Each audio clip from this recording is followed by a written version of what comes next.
नमस्कार, मैं महेंद्र श्रीवास्तव और आज मेरे साथ हैं ग्राम भाटखेड़ी के जो सरपंच के उम्मीदवार हैं। आज मेरे साथ है मनोज पुरोहित। आज हम उनसे बात करेंगे, आखिर वो सरपंच का चुनाव लड़ना क्यों चाहते हैं, इस विषय पे बात होगी। और बात होगी उनके भूतकाल की, कि सरपंच बनने से पहले वो किस दिशा में काम करते थे, क्या उन्होंने किया, और उसके बाद हम बात करेंगे सरपंच को क्यों बनना चाहते हैं। मनोज पुरोहित आज मेरे साथ। मनोज जी, आपका स्वागत, अभिनंदन मेरे इस चैनल पे। सरपंच का आप चुनाव लड़ रहे हैं। सरपंच के चुनाव लड़ने से पहले अगर अपन बात करें भूतकाल की, क्या कुछ किया आप? मेरे पूज्य पिताजी स्वर्गीय राजेंद्र जी पुरोहित जी का एक सपना था कि मेरे दो बेटे, उनमें से एक बेटा देश सेवा करे और एक जन सेवा करे। उनका सपना पूरा करने के लिए मैंने देश सेवा की। देश सेवा में 16 वर्ष पूर्ण किए और मैंने इस दौरान हिमाचल प्रदेश, उत्तराखंड, उदयपुर, जम्मू कश्मीर और गुजरात में अपनी सेवाएं दी। भारतीय थल सेना में आप थे जी, देश की सेवा आपने की। किस प्रकार से महसूस किया आपने वहाँ पे? देश की जब सेवा करते हैं जवान, जब बॉर्डर पे होते हैं, तो क्या फील होता है?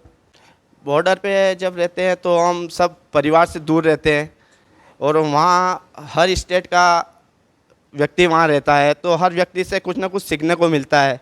उनके साथ भाईचारा सीखने को मिलता है कि हम एक दूसरे को कैसे कोऑपरेट करके आगे बढ़ सकते हैं। काफ़ी कुछ और भी सीखने को मिला है, मैनेजमेंट। पूज्य पिताजी आपके राजेंद्र पुरोहित जी कितनी बार सरपंच रहे यहाँ से? यहाँ से 2 बार सरपंच रहे हैं। 2 बार वो सरपंच रहे हैं और अब आप देश सेवा के बाद समाज सेवा और गांव की सेवा के लिए आप मैदान में उतरे हैं। ये विचार मन में कैसे आया? मेरे पूज्य पिताजी स्वर्गीय राजेंद्र जी पुरोहित जी ने 2 बार सरपंच कार्यकाल में गांव के लिए बहुत अच्छे कार्य किए हैं। गांव को विकसित बनाने में बहुत अच्छे कार्य किए हैं। और उनके कुछ कार्य जैसे कि शमशान उन्होंने सबके माध्यम से किया था, वो आज भी काफ़ी अच्छा है। उसके बाद स्कूल की बाउंड्री वाल, स्नानघर, पानी की टंकी, ये सब कार्य और उनके कुछ अधूरे सपने जो हमसे जब बात करते थे या हमें जो बताते थे, तो वो उनका स्वास्थ्य खराब होने की वजह से वो इस दुनिया में नहीं रह पाए। और मुझे ऐसा लगा कि शायद मैं उनके सपनों को अब मैं पूरा कर सकता हूँ। उनके सपनों को आप पूरा करेंगे। ग्रामवासी आपसे मिले कि आप सरपंच का चुनाव लड़ें? जी, उन्हें, गांव वालों को एक उम्मीद नज़र आ रही है मुझ में कि शायद स्वर्गीय राजेंद्र जी पुरोहित की एक परछाई दिखाई दे रही है और मैं उन उम्मीदों पे खरा उतरने के लिए बिल्कुल तैयार हूँ।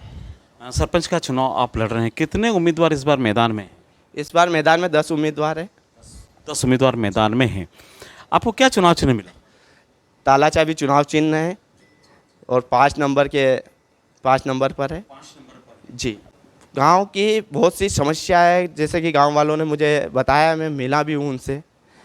तो गांव में बहुत सी ऐसी सुविधाएं जो पापा पहले तैयार कर चुके थे, वो अभी काफ़ी समय से बंद पड़ी हुई है।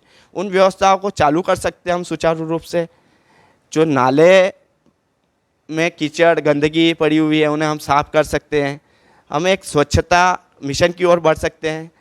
खेत कुएं के रास्ते खराब है। हर किसान वर्ग, गांव का हर व्यक्ति किसान है, खेती से संबंधित रखता है। हर व्यक्ति को खेत पे जाने में परेशानी होती है, उन रास्तों को हम सही कर सकते हैं। उसके बाद स्ट्रीट लाइट की बहुत बड़ी समस्या है। स्ट्रीट लाइट हमेशा बंद ही रहती है, अंधेरे का सामना करना पड़ता है। नालियों की साफ़ सफाई नहीं हो पा रही है।